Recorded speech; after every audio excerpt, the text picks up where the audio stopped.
dicho, a lo que vinimos, vamos, ¿listo? Entonces les voy a invitar para que abramos nuestras Biblias. Inicialmente lo vamos a hacer en el libro de Segunda de Reyes, el capítulo 20. Mientras ustedes hacen el ejercicio de buscar la cita bíblica, allí, Segunda de Reyes, capítulo 20, tengo que tratar de hacer una introducción a lo que vamos a estudiar. Vamos a estudiar, voy a dar como dos palabras claves de lo que vamos a estudiar y de la relación que vamos a encontrar en esas palabras claves a lo largo del estudio de esta mañana. Una de esas palabras claves es un milagro. Un milagro, y me voy a ir un poco más allá de la palabra clave que les estoy compartiendo, y es un milagro que vamos a tener la posibilidad de experimentar todos. En segundo lugar, o la segunda palabra clave que quiero compartir con ustedes esta mañana, es una palabra que no nos gusta. Tal vez son dos palabras en contraste. Es una palabra que a nadie le gusta oír, y muchas veces una palabra que a las personas no les gusta tener en un tema de conversación, y esa palabra es la muerte. ¿O hay alguien aquí que le guste hablar sobre la muerte? En especial, para ampliar un poco más sobre esta palabra, les cuento una historia muy personal, muy corta. Aquí está Vale, mi novia, y a ella no le gusta hablar de la muerte. De hecho, una vez teniendo conversaciones muy serias entre los dos, empecé yo a hablar muy espontáneamente sobre lo que me gustaría que sucediera cuando yo muriera. Y mientras yo estaba hablando muy tranquilo, pensando que yo estaba pues contándole a ella lo que yo quisiera, yo vi que los ojitos se le encharcaron. Y entonces empezó a llorar, y en ese momento ella me dijo, no me gusta hablar de ese tema, no hablemos de eso. Y yo sé que así como ella, hay muchas personas que no les gusta hablar sobre ¿qué? Sobre la muerte. Es un tema que genera en nosotros ciertas emociones, que genera ciertas situaciones en las que no nos gusta exponer ante los demás porque nos hace sentir vulnerables. Y hay un cierto temor en cada uno de nosotros al hablar de este tema. Y yo más adelante les voy a hacer esa pregunta: ¿debemos temerle a la muerte? Antes de eso, vamos ahora sí a leer lo que nos dice la palabra de Dios. Segunda de Reyes, capítulo 20. Allí encontramos estas dos palabras claves de las cuales hablamos: milagro y muerte. Miren lo que dice el versículo 1. En aquellos días Ezequías cayó enfermo ¿de qué? De muerte. O sea que era una enfermedad bastante grave la que tenía.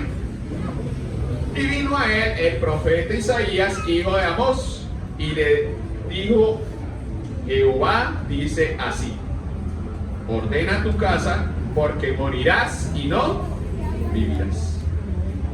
Entonces él volvió su rostro a la pared y oró a Jehová y dijo: te ruego, oh Jehová, te ruego que hagas memoria de que he andado delante de ti en verdad y con íntegro corazón, y que he hecho las cosas que te agradan. Y lloró Ezequías con gran lloro. Seguimos en el versículo 4. Y antes de que Isaías saliese hasta la mitad del patio, vino palabra de Jehová a Isaías diciendo: vuelve y di a Ezequías, príncipe de mi pueblo, así dice Jehová, el Dios de David tu padre: yo he oído tu oración y he visto tus lágrimas, y he aquí que yo te sano. Al tercer día subirás a la casa de Jehová. Vuelvo a preguntar, ¿encontramos en este texto las dos palabras que queremos estudiar hoy? Encontramos muerte, pero también encontramos milagro. Entonces, yo sé que seguramente muchos de ustedes en este momento se estarán preguntando, ¿a dónde vamos? ¿Cierto que sí? Entonces vamos a analizar algunos aspectos importantes de lo que estamos encontrando en este relato bíblico. Vemos que está Ezequías, y los que recordamos la historia de Ezequías, y posiblemente haya alguien aquí que no tenga muy claro la historia de Ezequías, Ezequías fue uno de los reyes que hizo lo recto ante los ojos de Dios, ¿cierto? Ezequías obró un proceso de reavivamiento y reforma, ¿cierto? Y fue un rey que hizo las cosas bien.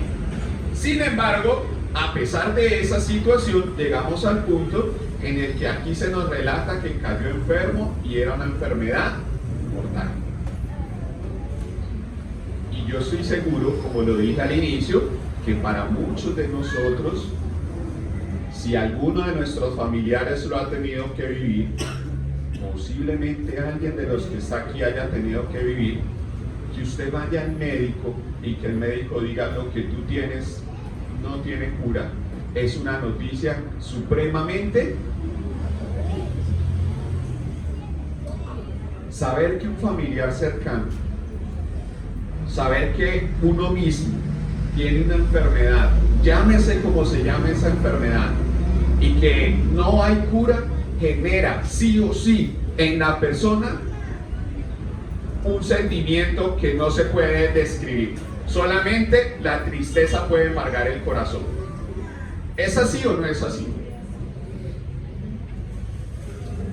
Y dentro de ese versículo hay una frase que yo resalto y que es uno de los aspectos importantes que quiero mencionar esta mañana. La orden que Dios le da al rey Ezequías es: ordena tú. Lo voy a volver a repetir. La orden que Dios le dio es: ordena tu casa. En otras palabras, Dios le da la oportunidad al rey Ezequías de saber que iba a morir, y le da la oportunidad de que él pueda poner en orden sus asuntos. Para algunas personas, cuando se dice allí ordena tu casa, implica que él como rey tenía que hacer los arreglos necesarios, lo que se tuviera que hacer de manera política y administrativa en su propio hogar, para que pues él pudiera descansar en paz, digámoslo de cierta manera. Pero cuando nosotros vamos más profundo al texto, nosotros sabemos que cuando se dice que ordena tu casa, se está refiriendo a que yo tengo que ordenar mi propia vida, mi propia mente y mi propio. Entonces, una de las preguntas que yo comparto, de las muchas que voy a compartir, es: ¿tenemos ordenada nuestra casa?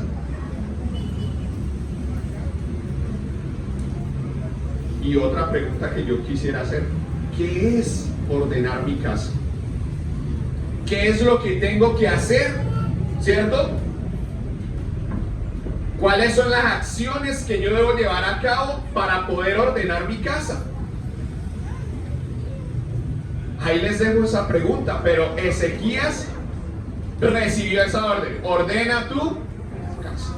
Y entonces dice que él ahí mismo, la reacción que tuvo es la reacción esperada. Dice que él se quedó de una vez orando al Señor, y dice que esa oración no fue una oración cualquiera, sino que dice el versículo que fue una oración con mucho llanto.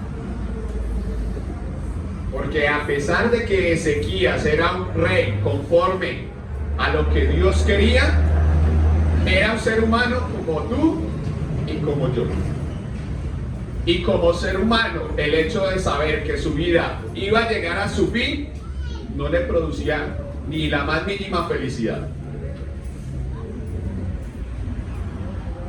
Pero yo quiero ir a un punto adicional, y es el hecho de que si Dios le estaba diciendo a Ezequías que ordenara su casa, ¿qué pasaba en la casa de Ezequías?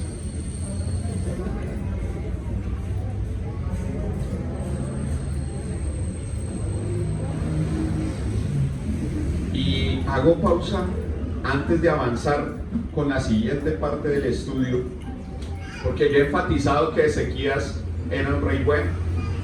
Ezequías era un hombre que había hecho las cosas de manera correcta. Ezequías era un hombre que había hecho vuelto que el pueblo volviera a creer en su Dios y que la fe se aumentara. Pero el Señor le estaba diciendo: ordena tú. Y yo quiero decirles a ustedes que es posible que nosotros estemos aquí, que es posible que nosotros seamos cristianos juiciosos, que es posible que nosotros tengamos una buena comunión con Dios, que es posible que nosotros estemos buscando al Señor cada día, pero aún así hayan aspectos en nuestra vida y en nuestro corazón con otra persona, con otro familiar, con un hermano, con la pareja, con no sé quién, que estén esos asuntos sin ser ordenados. Así que como estamos estudiando sobre dos palabras importantes, hoy un llamado que estamos haciendo a la iglesia, que no lo hace el profe William, sino que lo hace la palabra de Dios, es: querido hermano, examina tu vida. El hecho de que estés aquí no quiere decir que tu casa esté ordenada, y es posible que tengas, al analizar, al meditar, tengas asuntos pendientes con Dios, o en tu casa, o con tu familia, o con personas que tengas que ordenar.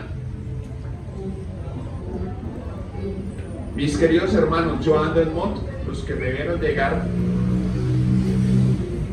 y hay algo que a mí me aterra todos los días cuando salgo en la moto, y es que siempre que salgo en la moto, que salimos juntos, siempre hay un accidente.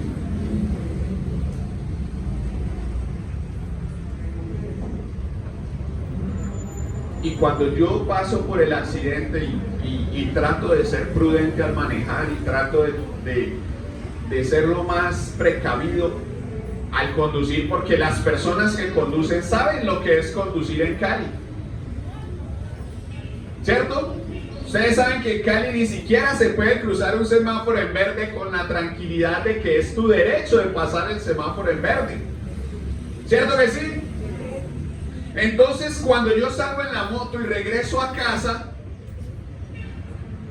yo digo: Señor, hoy cuando entro al parqueadero de la unidad y apago la moto, siempre en ese momento yo digo: Señor, estoy aquí por tu gracia.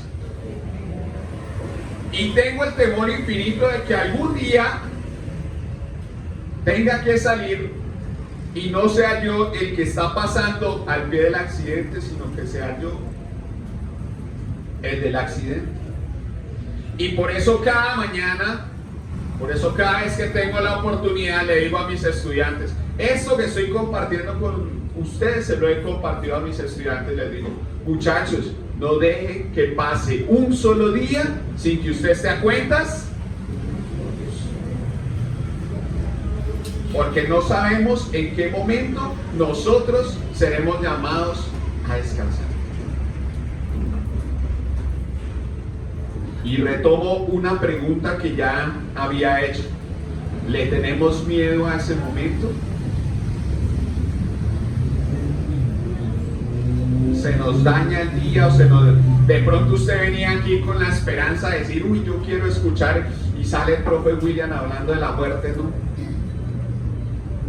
Créanme, mi hermano, que mi objetivo o el propósito con el que estoy hablando de eso, uno de ellos es que meditemos en la necesidad de ordenar nuestra vida. Pero otra de las razones por las cuales estamos estudiando este tema es que usted salga fortalecido y esperanzado en el Señor. Hay otro episodio de la Biblia que enfoca más la segunda parte de lo que yo quiero hablar con ustedes, que es la parte del milagro. Sí, Ezequías recibió el milagro, y antes de avanzar a la siguiente historia les cuento: recibió el milagro, recibió la posibilidad de tener 15 años más de vida, pero saben ustedes que Ezequías aprovechó mal esos 15 días, esos 15 años que Dios le dio más. Recibió el milagro de ser sanado, pero en esos 15 años que tuvo más de vida, cometió un error. Y saben que de ahí podríamos hablar muchas cosas, porque podríamos decir: cómo es la voluntad de Dios y estudiar sobre a veces los planes que Dios tiene para nosotros en comparación con los míos. ¿Qué persona que está enferma no quiere recibir sanidad? ¿Qué persona que está enferma o qué persona que está en un momento terminal no quisiera recibir la misma noticia del rey y decir tienes 15 años más y uno poder disfrutar más de su familia, poder hacer muchas cosas que no hizo, hacerlas y en ese momento tener conciencia de la vida y poderla disfrutar y poder organizar su vida espiritual? Pero él cometió un error con ese tiempo que Dios le dio. Y entonces, hermanos, viene la pregunta que yo les estaba haciendo hace un momento. ¿Por qué los cristianos, por qué los adventistas del séptimo día, por qué las personas que creemos en Dios le tenemos miedo a la muerte? ¿Por qué Ezequías tenía miedo de morir?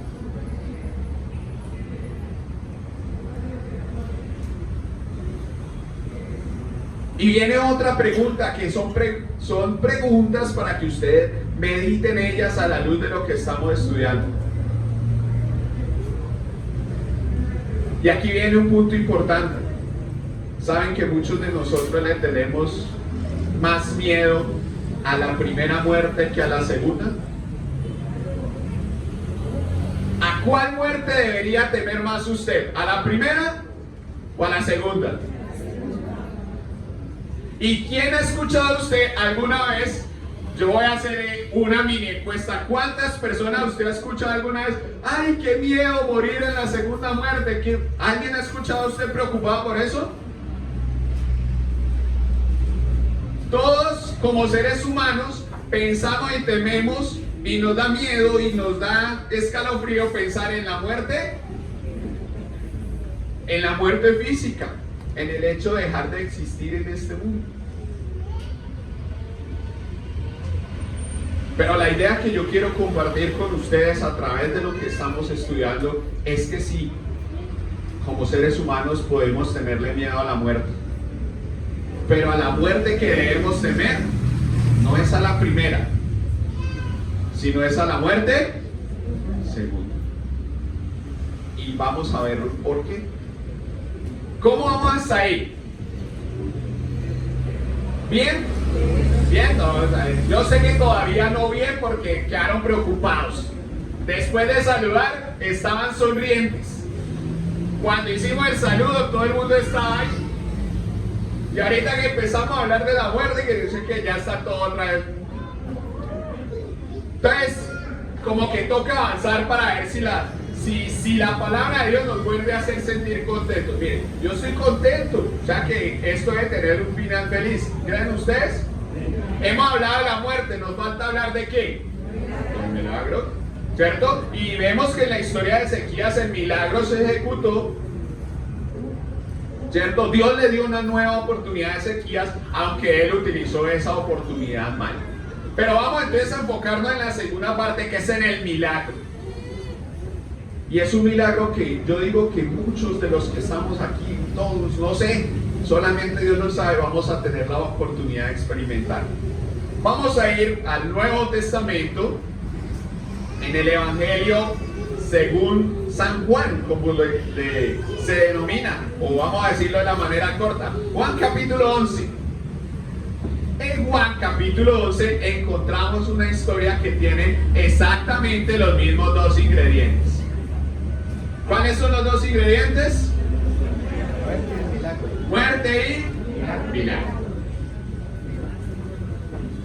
Personalmente, las dos historias me gustan, me llaman la atención los elementos, pero esta tiene un ingrediente más que me encanta y por eso lo dejé como segunda historia para estudiar. ¿Ya encontramos Juan capítulo 11? Listo. ¿De quién vamos a hablar? De Lázaro. Entonces, como ya tenemos la Biblia abierta allí, quiero que me sigan en la lectura, por favor. Estaba entonces enfermo uno llamado ¿quién? Lázaro, de Betania, la aldea de María y Marta su hermana. Entonces, miren, encontramos una situación similar. El rey Ezequías estaba enfermo.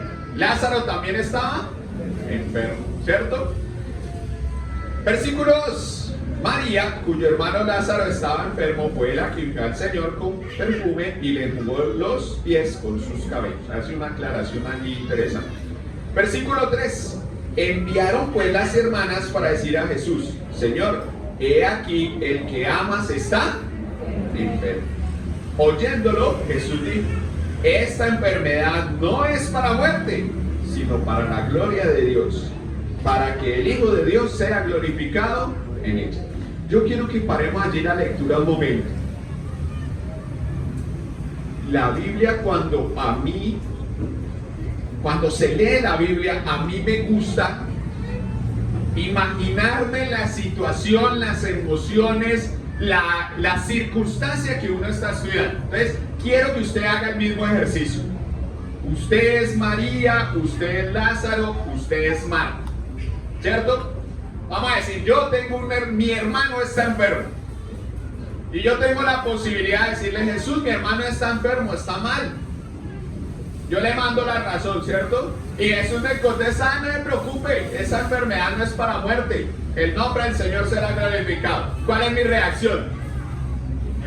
¿Pongo contento o me pongo triste? Yo digo: uy, no, menos mal, ¿cierto? Mi diagnóstico está, no importa. El Señor ya me dijo que esa enfermedad no era para muerte, sino que era para... Yo hasta allí en la lectura, yo digo: uy, ¿sabes, cierto? ¿A cuántas personas que están en una situación difícil les gustaría escuchar esa respuesta? Usted tiene tal y tal, le quedan tantos meses, tantas semanas, tantos, no, pero esa enfermedad no es para muerte, dice el Señor. Gracias, qué bendición, ¿cierto? Qué alegría. Pero no podemos terminar ahí, porque eso como que no tiene sentido. Sigue diciendo: y amaba Jesús a Marta, a su hermano y a Lázaro. Cuando yo pues, versículo 6, para los que me acompañan en la lectura, cuando yo pues, que estaba enfermo, se quedó 2 días más en el lugar donde estaba. Usted sigue diciendo: ve, ¿qué está pasando aquí? Si yo amo a alguien, si a mí me llaman ahorita,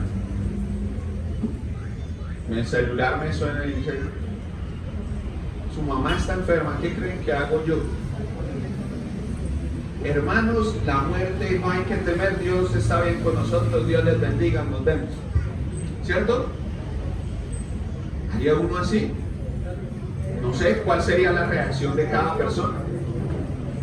O de pronto dice: no, yo organizo mis cosas y ya, pero uno trata de hacer lo posible por estar con esa persona, ¿sí o no? Sin embargo, aquí nos dice que Dios esperó 2 días, bueno, Jesús, ¿cierto? Y pasa algo interesante, porque después de los 2 días, entonces Jesús le dice a sus discípulos, si ustedes siguen la lectura allí, les dice, después de los 2 días, ahora sí les dice: vamos a visitar a Lázaro. Y entonces allí había otra situación, porque los discípulos le dicen: no, allá están esperando a Jesús para matarte, no vayamos, que allá corres peligro. Pero Jesús les dice: no, yo sé cómo son las cosas, vamos, ¿cierto? Y en esa conversación sucede algo interesante que debemos destacar. Dice el versículo 11: dicho esto, les dijo después: nuestro amigo Lázaro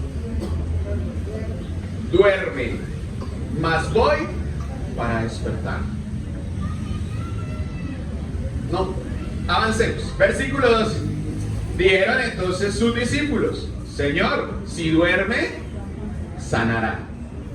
Pero Jesús decía esto de la muerte de Lázaro, y ellos pensaron que hablaba del reposar del sueño.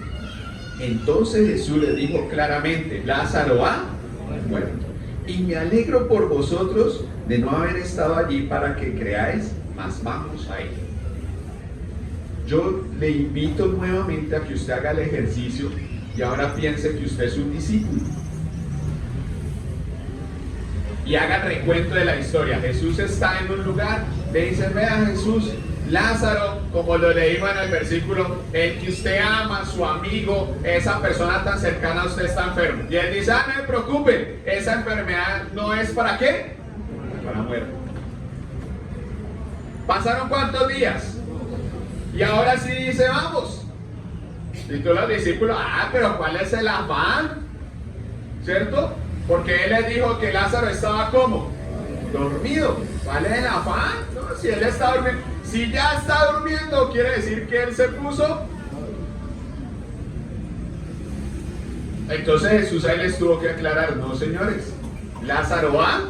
Bueno, ¿qué pensaría el discípulo que estaba escuchando a Jesús en ese momento? ¿Ustedes creen que hasta el momento, como lo hemos leído y como lo estamos estudiando, esa historia tiene sentido? Alguno dirá sí porque está en la Biblia y tiene alguna forma de ser, pero colocándonos en nuestros zapatos y en la forma en como nosotros entendemos las cosas, ¿tiene algo sentido? Mis queridos hermanos,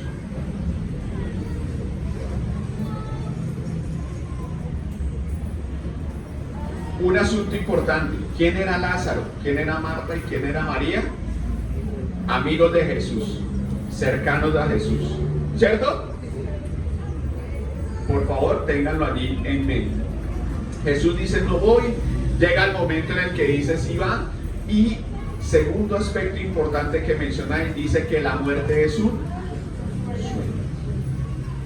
Y no le afana para nada. Saben, hermanos, cuando nosotros leemos la historia de Lázaro, en esa lectura superficial como la que acabamos de hacer, pareciera que las cosas no tienen lógica. Pero cuando entendemos la lógica de Dios, cuando miramos qué es lo que Él mira y cómo mira más allá, el texto empieza a tener lógica y el milagro que se está configurando empieza a tener más sentido. Porque mientras nosotros como seres humanos vemos a la muerte como un poder invencible, mientras nosotros como seres humanos vemos a la muerte como un proceso inexorable, algo que no nos podemos saltar en la vida y algo a lo que todos tenemos que enfrentar y algo a lo que todos tenemos que sufrir en algún momento, para Dios la muerte ¿qué es? Un sueño. Cuando usted analiza el texto bajo esa perspectiva, se da cuenta que Dios, el dador de la vida, el creador del universo, el poder, para Él la primera muerte no le genera absolutamente ninguna preocupación. ¿Qué es lo que le preocupa a Dios? Para Él no había ninguna preocupación porque Lázaro, su amigo, su hermano, esa persona que Él amaba, tenía tal relación con Él que a pesar de que hubiese muerto, que a pesar de que hubiese perdido su vida, estaba asegurado ¿para dónde? Por esa razón, cuando Jesús se expresa, dice, Lázaro simplemente está.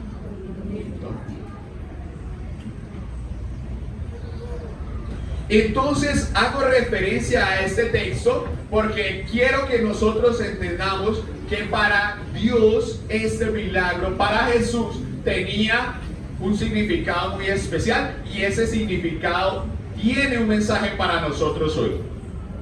Avancemos en la historia para que nosotros lleguemos a ese mensaje específico que tiene Jesús para nosotros hoy. Miren lo que sigue diciendo. Versículo 17. Vino pues Jesús y halló que hacía 4 días que Lázaro estaba en el sepulcro. ¿Qué sucede con una persona que lleva 4 días de fallecido?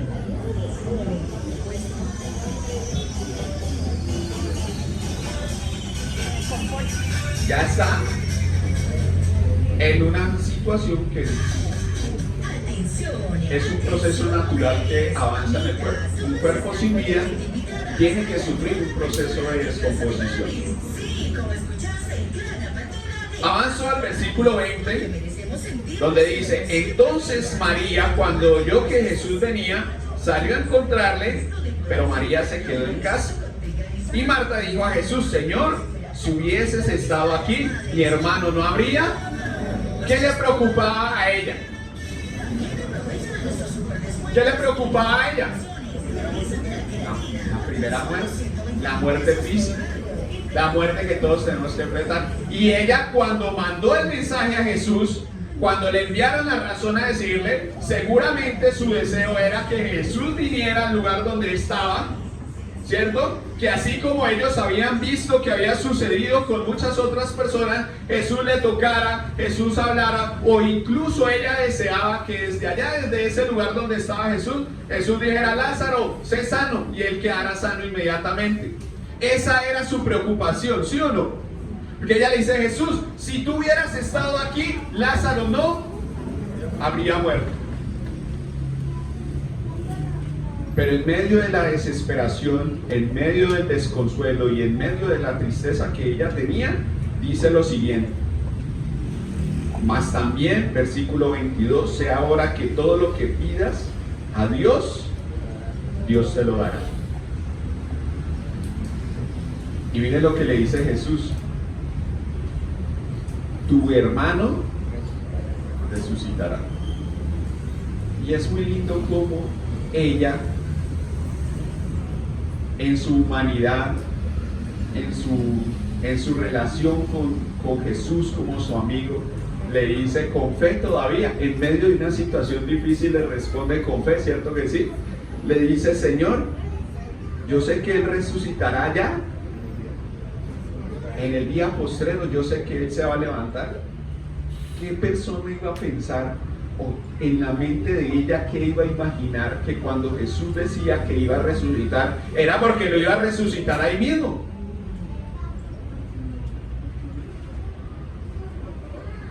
Y ella sabía que su hermano había tenido una relación con Dios tal que cuando Jesús regresara, y así como nos lo dice el apóstol Pablo en la segunda carta a los tesalonicenses, hablara con voz de arcángel, hablara con voz de trompeta, ¿quién se iba a levantar? Lázaro. Ella lo tenía claro y tenía esa fe firme, y ella estaba segura de que eso iba a suceder. Y miren la respuesta de Jesús, que es el texto que usted debe rayar en su Biblia, que es el texto que usted debe marcar en su celular, que es el texto que yo quiero que quede en nosotros para el estudio de esta mañana. Le dijo Jesús: yo soy la resurrección y la vida. El que cree en mí, aunque esté muerto, vivirá. Y todo aquel que cree en mí no morirá. ¿Qué le preocupaba a Jesús? ¿Qué le preocupa a Jesús? ¿Qué nos debe preocupar a nosotros hoy? Esta muerte temporal que en algún momento todos tendremos que enfrentar, o la muerte eterna. Cuando tú salgas del culto hoy, cuando vayas a su casa, cuando estés en tu vida diaria, cuando tengas que enfrentar, porque en algún momento de nuestra vida tendremos que enfrentarnos a la pérdida de un familiar, a la pérdida de un ser querido, ¿cuál debe ser nuestra preocupación? Que esa persona nos deje de acompañar físicamente allí, o que esa persona pueda estar orando eternamente con Dios. Esa debe ser la preocupación, y Jesús la pone de manifiesto en este momento. Jesús le pregunta: ¿crees esto?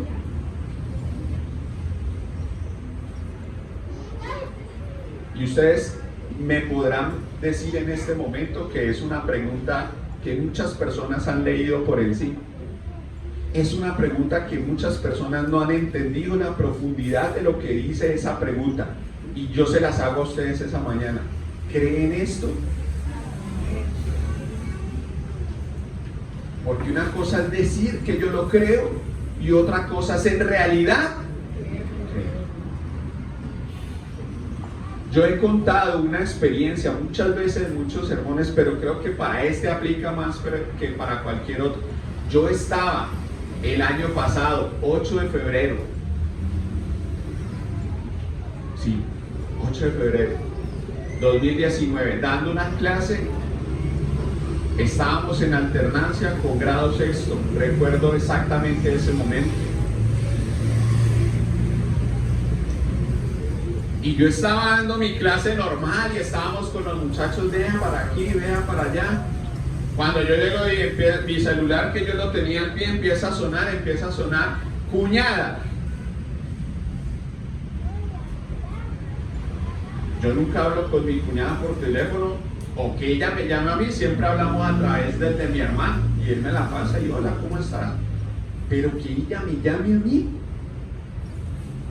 Yo en clase suelo no contestar el celular, así que... Pero cuando se acabó la llamada, ¿qué creen ustedes que sucedió? Volví a terminar otra vez. ¿Pero qué será? ¿Será que mi mamá?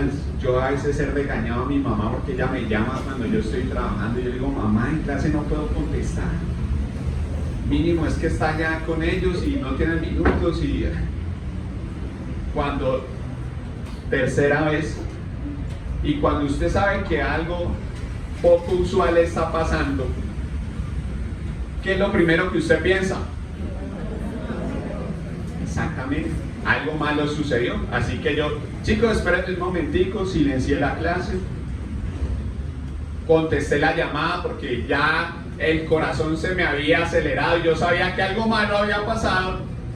Y cuando contesto la llamada, exactamente aparece mi cuñada diciéndome, en la casa me dicen Andrés, me llaman por mi segundo nombre, me dicen, tu mamá se accidentó, en este momento vamos en la ambulancia, ella no responde y el pronóstico está muy mal. Yo estaba sentado en la clase con mis estudiantes de grado sexto, así que yo, bueno, ahorita te llamo, dejé el celular al lado, volví a abrir el micrófono y seguí con la clase. Terminamos la clase y en medio de esa situación, porque debo reconocer que ya la mente no estaba en la clase como debía estar, sino que mi mente estaba en el llano, en la ambulancia, exactamente, porque de hecho cuando ella me llamó se escuchaba la ambulancia, así cuando va a toda velocidad. Y entonces en mi mente resonaban las palabras que ella me decía, que no había, o sea, que no había reacción. Porque es muy diferente que a usted le digan se accidentó y se partió y aquí está gritando el dolor, pues uno dice, bueno, sí me hago entender el punto. Entonces escuchaba yo la situación, terminé mi clase, de una vez empezamos a llamar a mis hermanos, los que están allá me dijeron, la situación está muy grave. Y yo recuerdo que dentro de mis oraciones en ese momento, yo lo he contado muchas veces y se los cuento a ustedes hoy para ir cerrando, yo le decía, Señor, si tu voluntad es que la mami ya no siga con nosotros, ayúdame a reaccionar bien, que la gente no me vea mal, porque yo entiendo que eso es un testimonio para las demás personas. Si es tu voluntad, yo la acepto. De hecho, habíamos tenido en ese diciembre la oportunidad de hablar de temas muy profundos y hablar de la posibilidad de que como cristianos en algún momento tendremos que empezar a despedirnos de nuestros familiares. Y habíamos hablado eso con la mami. Y yo sabía que si era la voluntad del Señor, yo la debía aceptar. Y mi oración, Señor, fue: ayúdame a aceptar que si esa es tu voluntad, yo la acepte. Y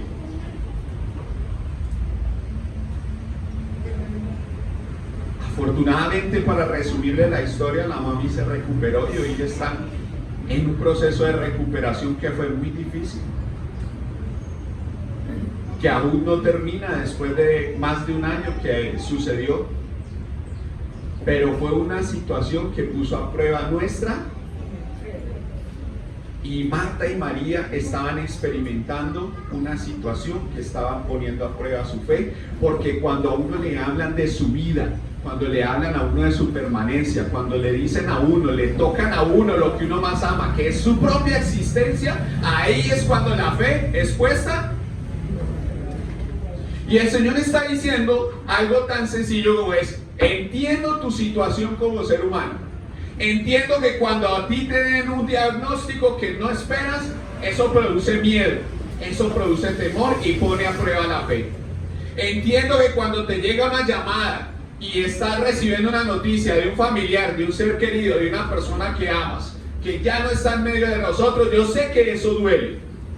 Pero el Señor, así como le estaba diciendo a María, a Marta, y nos está diciendo a nosotros en esta mañana es: yo soy la resurrección y la vida. Nos está diciendo, esa persona que tú pierdes, o esa propia vida que tú de pronto vas a perder, yo te la puedo devolver, yo te la puedo retornar, porque yo soy el que doy la vida. Lo que me preocupa es que tú puedas vivir eternamente. Y ahí me devuelvo a lo que le dijo Ezequías. Por esa razón nosotros tenemos que tener nuestra casita.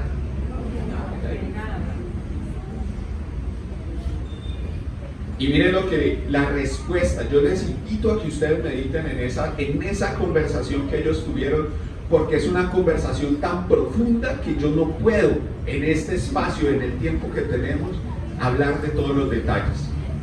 Pero cuando ella le dice, cuando Jesús le dice, ¿crees esto? Es que nosotros tengamos la posibilidad de entender de que a pesar de que en esta vida tengamos que faltar, tenemos la esperanza y la posibilidad de levantarnos cuando Cristo nos llame otra vez a la vida. Y eso, enfrentar la muerte con la misma fe.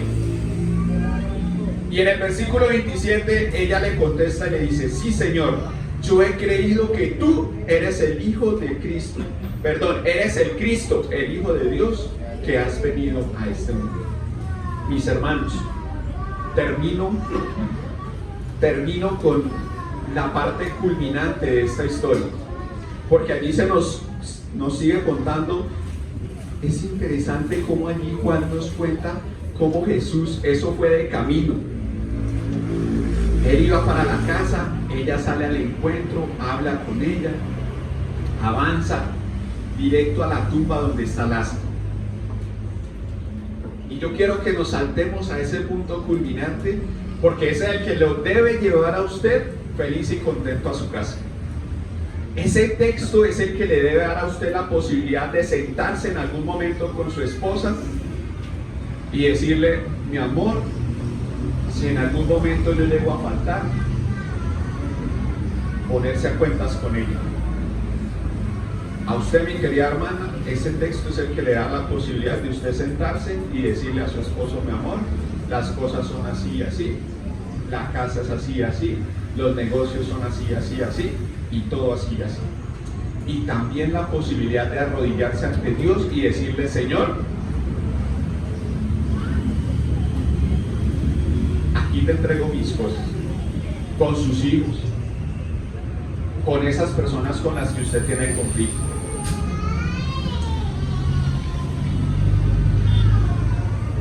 Versículo 34. Y dijo: Jesús, ¿dónde le pusiste? Le dijeron: Señor, ven y ve. Jesús lloró. Dijeron entonces los judíos: mirad cómo le amaban. Y algunos de ellos diciendo: ¿no podía este que abrió los ojos al ciego haber hecho también que Lázaro no muriera? Habla de cómo las personas se preocupan y les interesa más la existencia y la salud terrenal que la existencia y la salud espiritual, que es la que nos dará la posibilidad de gozar la vida eterna. Versículo 38. Jesús, profundamente conmovido, otra vez vino al sepulcro. Era una cueva y tenía una piedra puesta encima. Dijo Jesús: quitad la piedra. Marta, la hermana del que había muerto, le dijo: Señor, hiede ya, porque es de 4 días. Jesús le dijo: ¿no te he dicho que si crees verás la gloria de Dios? Entonces quitaron la puerta de donde había sido puesto el muerto, la piedra, gracias.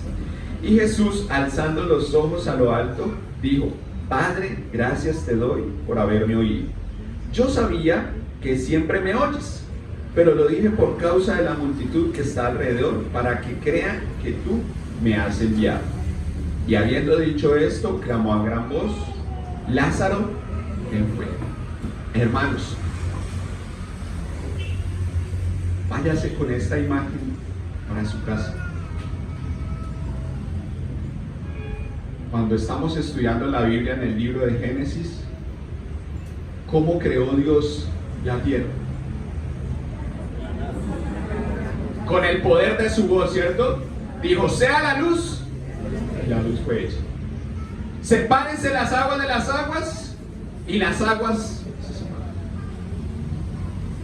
El poder creador de la palabra de Dios, el creador del universo, el dueño de este universo, el dador de vida, todo lo que existe en este universo obedece a su voz. Cuando estaba con los discípulos allí en el mar y el mar estaba agitado, ¿qué calmó ese mar? La palabra de Dios. Cuando llega ante el sepulcro donde estaba Lázaro, cuando da la orden de que la piedra sea quitada, por más insólito, por más absurdo, por más ilógico que sea la situación, porque él llevaba 4 días muerto, la palabra poderosa de Dios es la que se manifiesta en ese momento y dice: Lázaro,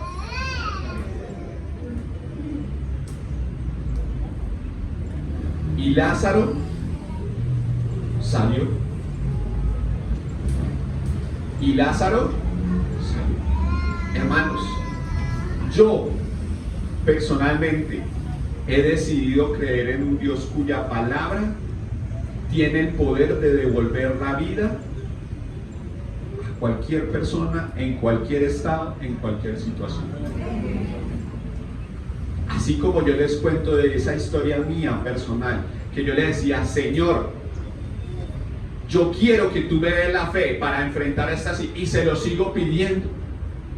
Se lo sigo pidiendo y decirle: Señor, que cuando yo tenga que enfrentar esa situación, que cuando yo tenga que enfrentar un momento de dificultad en donde mis hermanos, en donde mi mamá, en donde alguno de mis seres queridos esté en una situación difícil, mi fe pueda ser fortalecida y que yo pueda decir: Señor, yo sé que en este mundo le dejaré de ver temporalmente, pero tengo la certeza, la seguridad, creo totalmente que cuando tú regreses, y remito nuevamente al texto del apóstol Pablo, cuando tú digas con voz de trompeta: los muertos en Cristo se levantarán primero, y voy a tener la tranquilidad, la seguridad, la firmeza, la confianza, la alegría de saber que en ese momento, cuando ellos se levanten, no los voy a volver a perder nunca jamás.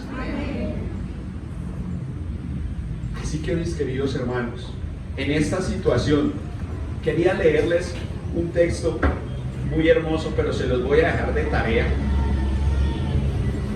para que usted en su casa ahorita, después del almuerzo, de postre, de sobremesa, lo lea. Desea de todas las gentes. Aquí está la historia de Lázaro.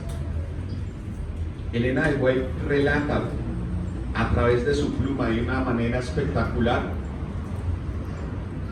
cómo Dios, al recibir, sabiendo lo que estaba sucediendo, cómo Jesús entiende la situación de lo que estaba pasando con Lázaro y decide no ir, porque para el enemigo era imposible la muerte de Lázaro estando la presencia de Jesús en ese lugar. Porque él, en medio de toda la situación, evaluó lo que sucedía con sus discípulos, evaluó lo que sucedía con todas las personas que estaban en ese lugar, evaluó lo que sucedía con Marta y María, evaluó lo que iba a suceder con nosotros hoy. Y dice: tengo que dejar que esa situación se dé para que la fe de mis discípulos, para que la fe de Marta y María, para que la fe de mis hermanos cuando estén estudiando este tema sea fortalecida. Así que, mis hermanos, sé con toda seguridad que en algún momento tendremos que enfrentarnos, mientras estemos en este mundo, al aguijón de la muerte. La diferencia va a radicar en cómo la vamos a enfrentar. La diferencia va a radicar en cómo nosotros nos vamos a aferrar a Jesús para enfrentar esa situación. Así que, mis queridos hermanos, yo tengo la esperanza, tengo la confianza firme de que si en algún momento el Señor me llama a descansar, yo podré experimentar el mismo milagro que Él hace y ser levantado de la muerte, pero con la felicidad de recibirle a Él en ese momento para vida eterna.